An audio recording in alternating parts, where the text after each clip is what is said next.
Hello everybody. This video is going to be how to get hardware information out of your Ubuntu install, like hard drive manufacturer, video card model, stuff like that. By default, if you just go by these menus, there's really not a lot of information it looks like there's available about your hardware. Additional drivers really doesn't tell you anything about it. System testing doesn't really tell you anything about it. System monitors like Task Manager. With that said, there's actually a plethora of tools that can give you information about your hardware. By default, most of them are on the command line. Here again is the power of the command line. For instance, there's a code called LSPCI. Will list all the PCI information about your computer. You can see there's a SATA Intel controller. There's a USB controller that emulates a Apple computer. There's a Intel AC97 audio controller. There's a Inotech system peripheral. There's a gigabit Ethernet controller. So right there, very quickly, it's telling me all of the PCI hardware connected to my computer. There's also other commands and other tools you can use to give you even more deeper level of detailed. One of them is DMI. That's DMIDE code. DMI decode. Hit that, permission denied, of course, sudo bang bang, put in my password, and it actually gives me way too much information to right now get. I mean, there's all kinds of ways to get this information. That's one of the things I'm trying to say. By default, it's on the command line. Now, for instance, if you want the output from LSPCI to be in a text file, all you have to do is do a greater than.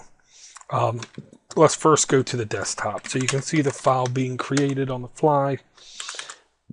LSPCI greater than, we'll just call it hardware.txt. Hit enter. There's now a text file on my desktop with all the information in there of all of my hardware. If you insist on having some kind of GUI, we're going to go through the example of going through the package manager system and finding a hardware package. If we go system administration, synaptic package manager, or if we go to the applications and then to Ubuntu Software Center, you're going to have access to all the same information. I just like this one. I'm going to click search here in the top right. And in the Windows world, we all know about the device manager. So if I just come here and use those same terms, device manager, hit enter, it's going to perform a search on everything in the package management system that meets those terms. We just scroll to from the top down. Just look at names that make sense. ABOX, Samba, that doesn't flum. GNOME Device Manager. Let's just scroll down. Nothing else is really jumping out at me. GNOME Device Manager. GNOME Device Manager based on HAL, Hardware Abstraction Layer. This is a GNOME program to manage devices and device drivers. Sounds like what we're looking for. Let's go ahead and click the box next to it, mark for installation. If extra package needs to be installed, you get prompted with this. Hit mark or M on your keyboard. Now there's a checkbox right next to it. Go ahead and hit apply.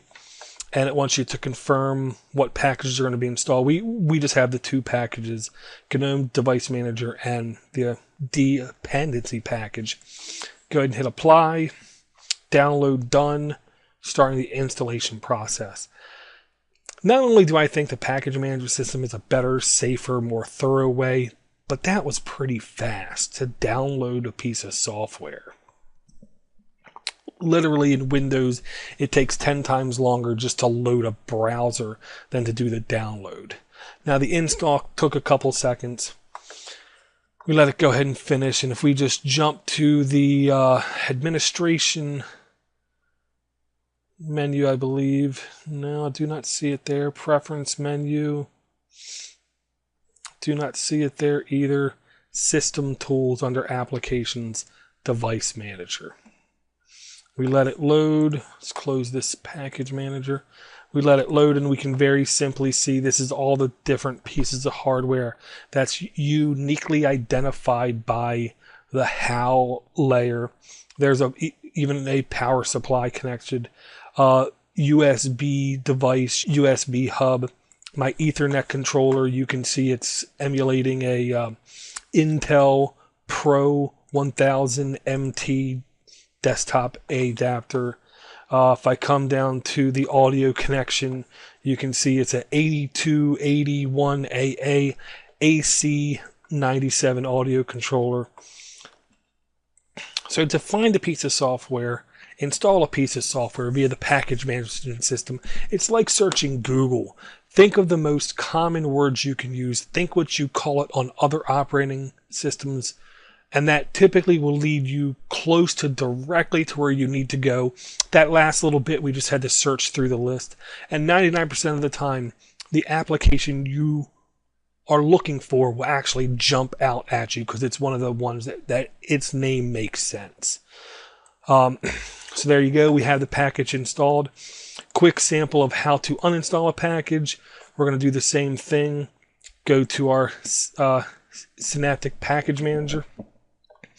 Now there's different ways you can get to what is installed on the computer. You can go status installed, and then we can just scroll down to it.